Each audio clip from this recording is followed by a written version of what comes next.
1944, et 2 mois plus tard, Raymond Deleuze entrait en médecine. Alors à partir de là, c'est vrai qu'il y a eu une sorte de révolution que vous avez connue, Monsieur Laringue, puisque vous transportiez à bicyclette des plis un petit peu confidentiels, je crois, non, du côté de... vous étiez aux Ponts et Chaussées, si j'ai bonne mémoire, vous le racontez dans votre livre, les batailles pour le SAMU, et vous aviez aussi 19 ans, 18-19 ans, et vous étiez donc, voilà, sur les routes, comme beaucoup d'autres, et en même temps que vous, il y avait en Angleterre un dénommé Ernest Cairns, qui avait été médecin généraliste à Bussière, dans la Loire, et qui avait rejoint les forces françaises libres, et qui, en tant que médecin, est passionné par tout ce qui pouvait être nouveau, est rentré dans les blocs opératoires à Londres et a découvert avec stupeur les appareils d'anesthésie anglo-saxons. Alors, lui connaissait l'Ambredan, et tout à coup, il est fasciné par ce que font les anglo-saxons avec des appareils en circuit fermé. Au même moment, Jean Lassner est à Saint-Pierre-et-Miquelon, toujours dans les forces françaises libres, et bon, comme il a un peu de temps, il va au Canada. Et là encore, il découvre l'anesthésie moderne. Guy Vourche, un petit peu plus jeune, s'inscrit dans les commandos, avait arrêté sa médecine à cause de la guerre, et c'est comme cela que, après le débarquement du Maroc, après la campagne d'Algérie, les armées anglo-saxonnes, américaines, ont apporté aux hôpitaux français les appareils modernes d'anesthésie et ont diffusé, ça a été les premiers enseignements de l'anesthésie-réanimation, les premiers centres de transfusion à Alger, entre autres, avec M. Benhamou, qui a créé à Alger donc, le premier centre français de transfusion sanguine, et un autre chirurgien, Aubagnac, a inventé la voie sous-clavière, c'est-à-dire qu'on perfusait directement les blessés en mettant un trocard dans la veine, et puis on passait du sang chez ces blessés.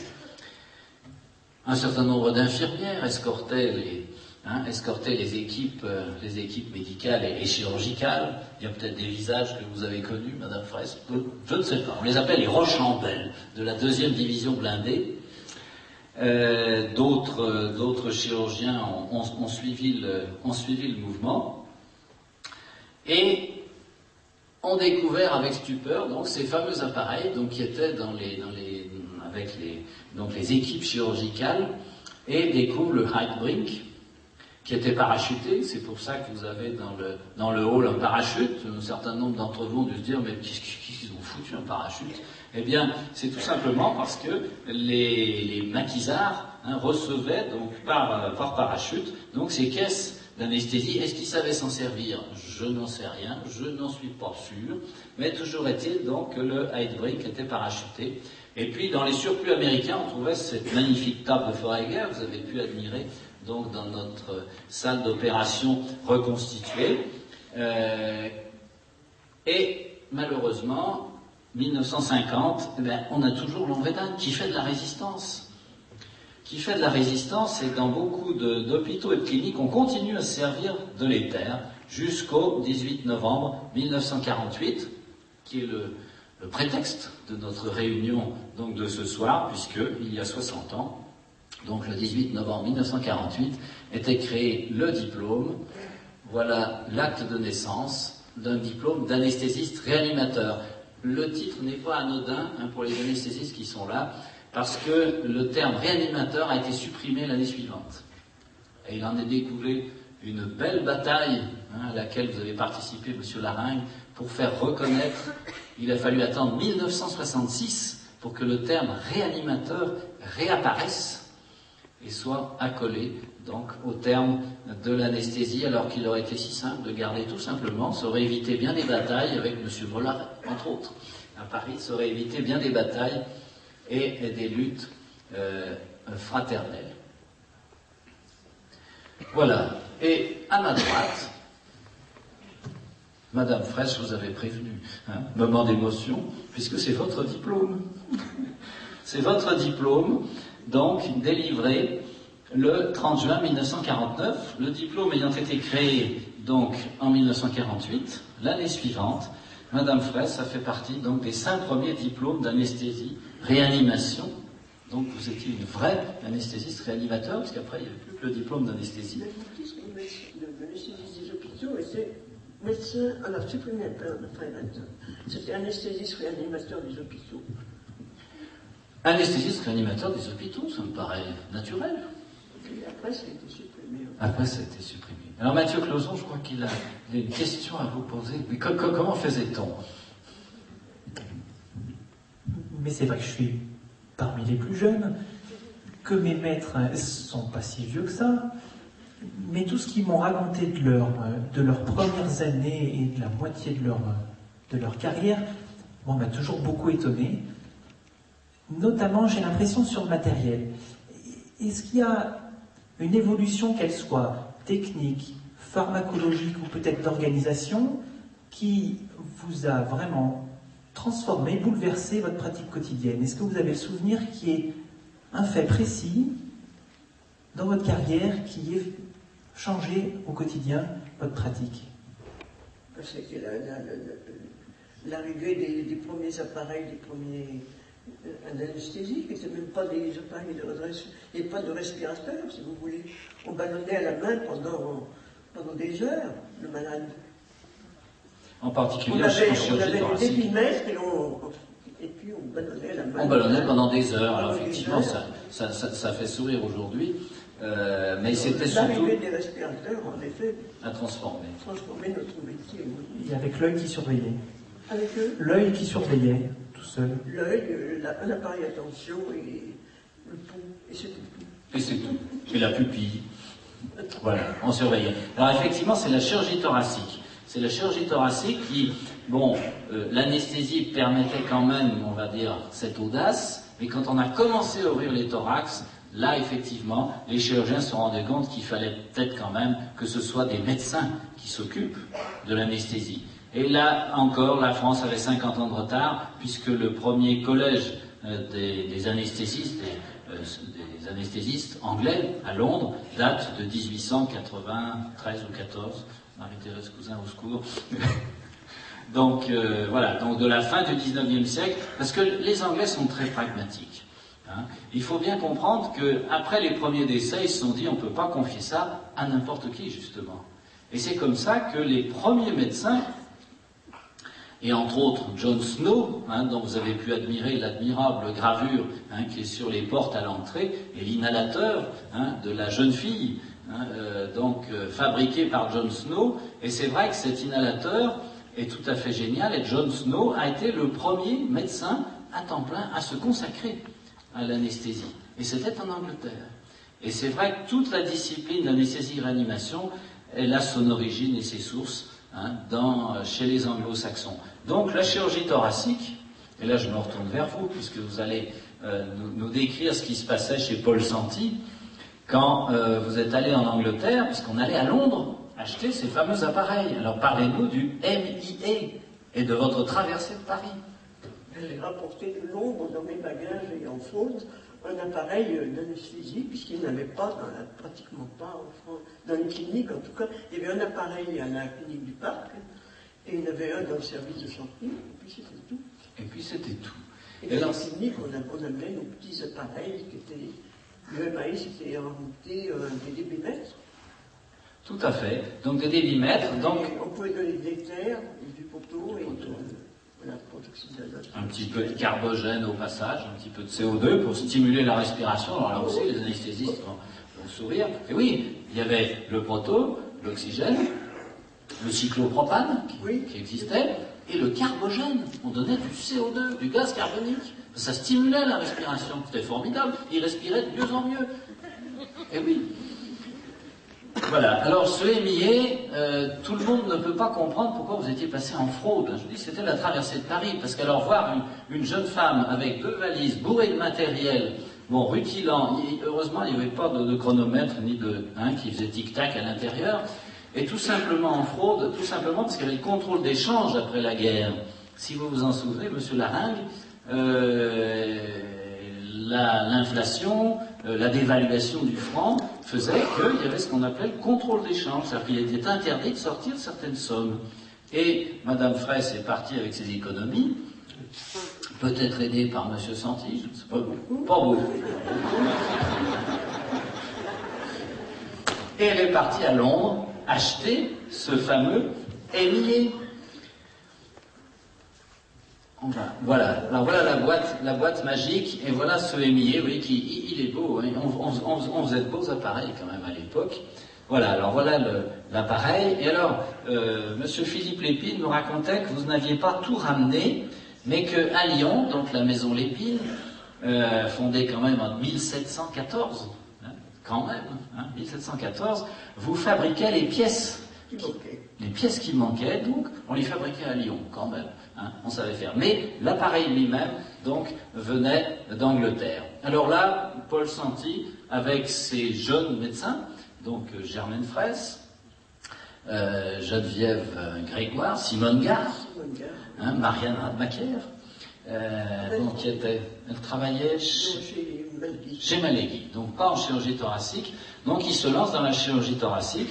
Paul Santi devient le grand chirurgien célèbre qu'il était, et puis Paul Santi cherche à recruter. Alors il fait une conférence en 1947, il cherche à faire un petit peu de prosélytisme, il faut absolument qu'il y ait des anesthésistes. Et en 1947, alors que Raymond Deleuze est en deuxième année de médecine, il fait une conférence à l'hôpital Édouard Herriot, parce qu'il y avait des amphithéâtres, enfin il y a toujours, pardon, je m'excuse, auprès de ceux qui sont à Édouard Herriot, il y avait des amphithéâtres dans tous les pavillons. C'est-à-dire qu'on faisait de l'enseignement clinique, hein, dans tous les services. Alors c'est pareil, imaginez des amphithéâtres dans tous les services de chirurgie moderne que l'on construit. Ben non, il y a bien une salle de réunion, mais ça s'arrête là. Là, il y avait un amphithéâtre, c'est-à-dire qu'on apprenait la clinique et la chirurgie au cœur du service de chirurgie. Et Paul Santi fait une conférence, il revient des États-Unis, et il dit il faut absolument qu'il y ait des médecins anesthésistes. Et dans l'assistance, il y avait Raymond Deleuze, qui s'est dit, eh ben voilà, tiens, je vais devenir anesthésiste réanimateur. Et puis, les jeunes externes qui étaient là, dans les années suivantes, il y en avait d'autres. Et puis, là encore, un jour, les jeunes externes faisaient volontiers les dénudations. Et parmi ces jeunes externes, il y avait une jeune femme, et Paul Santi se retourne vers elle et lui dit « Oh, c'est très bien l'anesthésie pour une femme. » Et c'était Suzanne Estanov qui est avec nous ce soir. Merci Suzanne Estanov d'être là.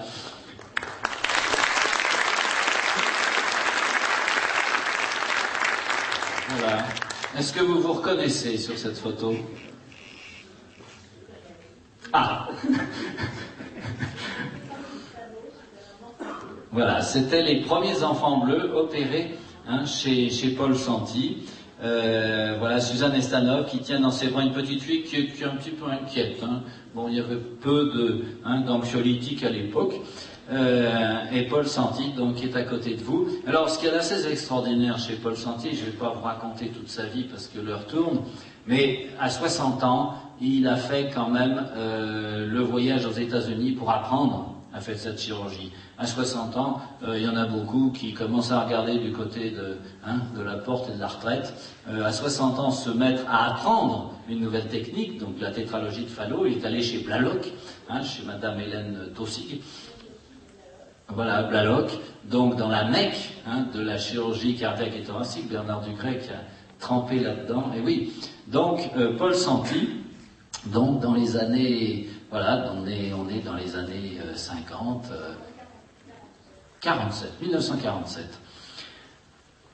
Voilà. Et puis 1951, le premier congrès international d'anesthésiologie, donc organisé par la Société française d'anesthésie et d'analgésie, donc la SFAR AA, c'était pas encore la SFAR, mais c'était la SFAR AA, donc qui étaient les prémices de la société que vous avez présidée par la suite.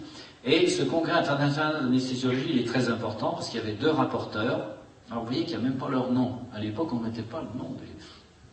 Premier rapport, enregistrement graphique des fonctions physiologiques au cours de l'anesthésie. Eh bien, c'était Maurice Carra.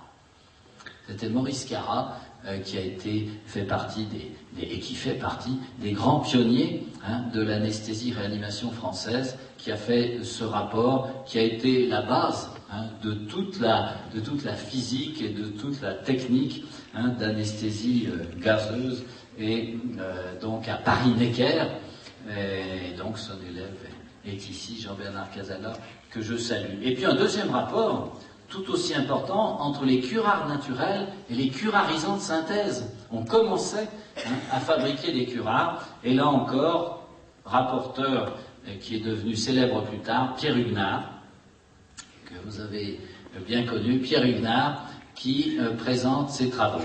Et puis, là au milieu, il y avait Henri Laborit. Et Raymond Deleuze, donc, rencontre à cette occasion les deux personnages qui vont guider une partie de sa carrière, donc Henri Laborit et Pierre Huguenard, et il se lance dans l'hibernation artificielle classique.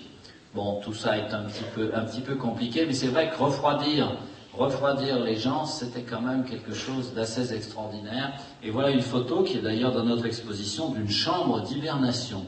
C'est assez sinistre. Vous voyez les énormes moyens de surveillance, n'est-ce pas Mathieu? Ça doit un petit peu t'inquiéter.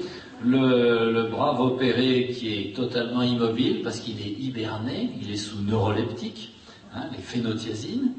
Le lit, il y a un système de circulation d'eau glacée et on descend la température. On descend 36, 35, 34, 33 et Suzanne Estanov a fait de l'hypothermie, sinon de l'hibernation, a fait de l'hypothermie provoquée en chirurgie cardiaque, ce qui permettait d'allonger le temps d'arrêt, d'interruption circulatoire. Donc l'hibernation, et là Raymond Deleuze est fasciné. Il est fasciné parce que les neuroleptiques ouvrent une voie tout à fait nouvelle en anesthésie qui s'appellera la protection neurovégétative. Et la neuroleptanalgésie qui en découlera. Il passe sa thèse en 1953 sur les substances antihistaminiques et les dérivés de la parathiazine. Le professeur Le Riche lui décerne un prix en même temps qu'à Pierre Marion. Et puis, à Lyon, en 1959, le congrès d'anesthésiologie qui est organisé par Raymond Deleuze. Une photo que je n'ai pas résisté au plaisir de vous montrer. N'est-ce pas, Madame Deleuze? Voilà, Pierre Huguenard, donc, qui bavarde avec Henri Laborit, et Madame Deleuze, qui est à la gauche donc, de Pierre Huguenard, et Pierre Marion, qui est à l'extrême gauche, chirurgien de chirurgie cardiaque. Et puis le pavillon I, avec Jean Cressel, qui va guider toute la carrière de Raymond Deleuze, et Monsieur Laringue, 4, 5, je lis, 4, 5, 6, 7 juin 1965, avec à sa droite Raymond Deleuze. Alors, Monsieur Laringue, je crois